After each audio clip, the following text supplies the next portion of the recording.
বিগত ভিডিওতে আমরা দেখেছি স্টুডেন্টের তথ্য কিভাবে আপডেট করব। এখন আমরা আসি মেইন ওয়েবসাইটে একটু আসার পরে দেখেন উপরে মেনুগুলো আমাদের কাজ শেষ। সুবর্ণ জয়ন্তী কর্ণাটক কাজ শেষ। আমাদের লোগোর কাজ শেষ, নামের প্রতিষ্ঠানের নামও শেষ, ব্যানারের কাজও শেষ। এবার আমি দেখেন আমি লোগোর উপরে ক্লিক করব অথবা আমাদের নামের স্কুলের বা কলেজ বা মাদ্রাসার নামের উপর ক্লিক করলে আমাদের হোম পেজটা লোড হবে। এরপর আমাদের যে এটা অপশনগুলো দেখাচ্ছে আমি অ্যাডমিন এখানে দেখেন মেনুর মধ্যে আছে প্রতিষ্ঠান সম্পর্কে, লক্ষ্য উদ্দেশ্য, ইতিহাস, ভৌত অবকাঠামো, বার্ষিক কর্ম পরিকল্পনা, যোগাযোগের ঠিকানা।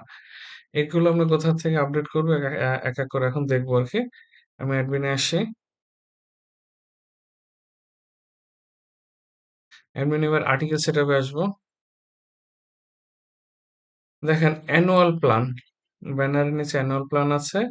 এগুলো আমি ডিলিট করে দিব। দেওয়ার পরে এখানে আমি অ্যাডে ক্লিক করব। যে এটা হতে পারে বার্ষিক পরিকল্পনা ২০২৩ অথবা বার্ষিক পরিকল্পনা অমুক শ্রেণী ২০২৩ অথবা সমগ্র স্কুলে যদি হয় তাহলে আমি তো শুরুতেই বললাম বার্ষিক পরিকল্পনা ২০২৩ আর সামনে যেটা আসবে ২০২৪ আমরা এভাবে দিব। ফাইলটা পিডিএফ করব। তারপর আগের মতো ফাইল আমাকে আমার যেখানে আছে লোকেশনটা আমরা একটু দেখিয়ে দেব। এই যে এরকম লোকেশনটা দেখা দেওয়ার পরে আমার সাবমিট। এভাবে আমরা অ্যানুয়াল প্ল্যানটা কোথায় আছে আপনার দেখায় এই আমাদের সম্পর্কের মধ্যে বার্ষিক কর্ম পরিকল্পনা। এখানে ক্লিক করলে কিন্তু আমাদের কর্ম পরিকল্পনা যেটা আমরা এখানে আপলোড করব সেটা ওখানে চলে আসবে। এবার আমি অ্যাডমিনে আসি। আসার পরে একাডেমিক ক্যালেন্ডার এখানেও যেটা দেয়া আছে দেখেন যা দেয়া আছে আগে আমি করব কি ডিলিট করব। ডিলিট করার পরে অ্যাডে আসবো। অ্যাডে এসে ঠিক একাডেমিক ক্যালেন্ডার ২০২৩ ফাইলটায় পিডিএফ দিব।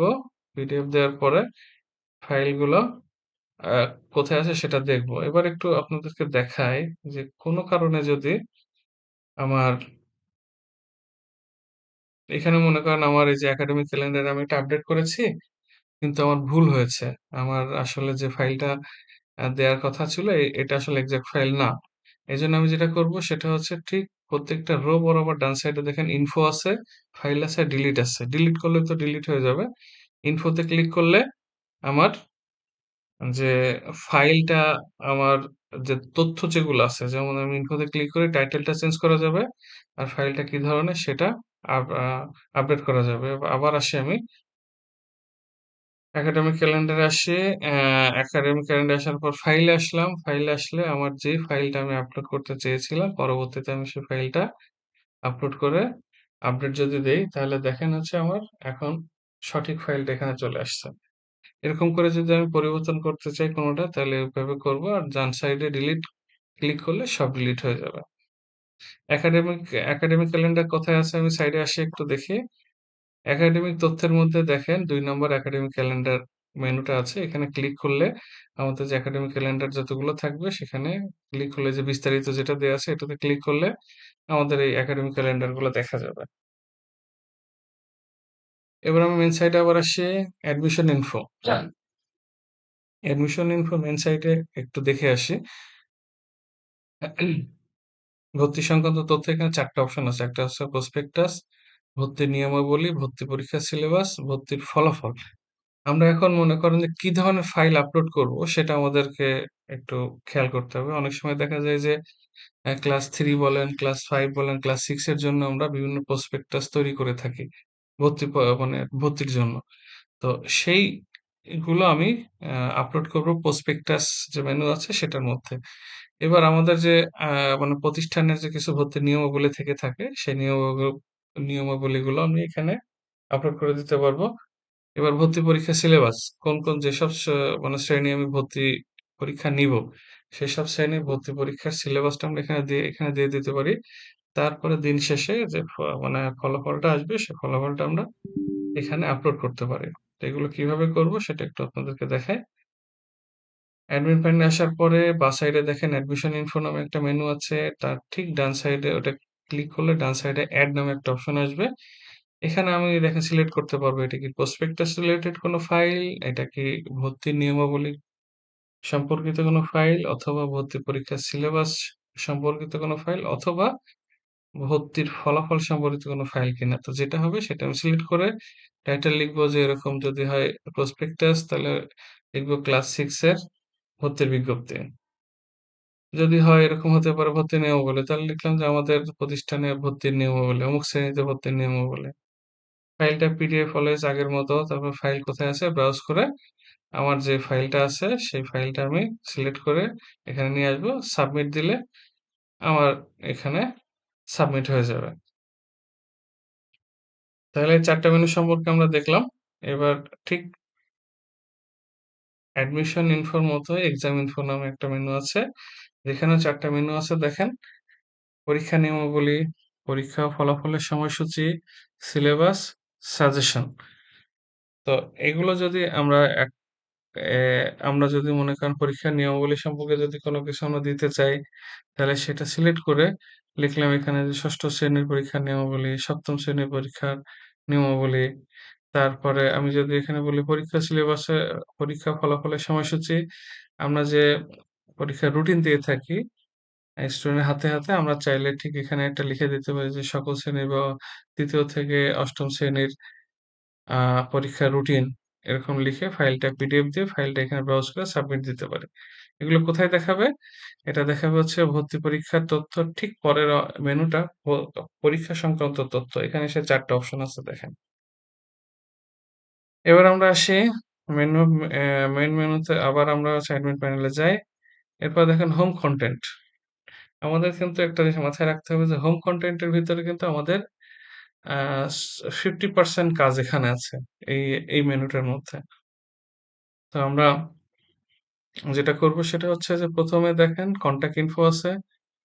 কনট্যাক্ট ইনফো মানে যোগাযোগ যেটা আমরা দেখতে পাচ্ছি এখানে এসে ডান সাইডে এডিট বরাবর ক্লিক করলে আপনার এখানে একটা প্রতিষ্ঠানের ইনফরমেশন দেখাচ্ছে। এখানে আমরা এই আমাদের যে বর্তমান যে আমরা স্কুলটা নিয়ে কাজ করছি, সেই স্কুলের নাম এখানে লিখব। এটা আপনার হচ্ছে কালীগঞ্জ, সাতক্ষীরা। প্রতিষ্ঠান প্রধানের নাম্বার হচ্ছে 01714596786। এরপর ইমেল যেটা থাকবে আমি মনে করেন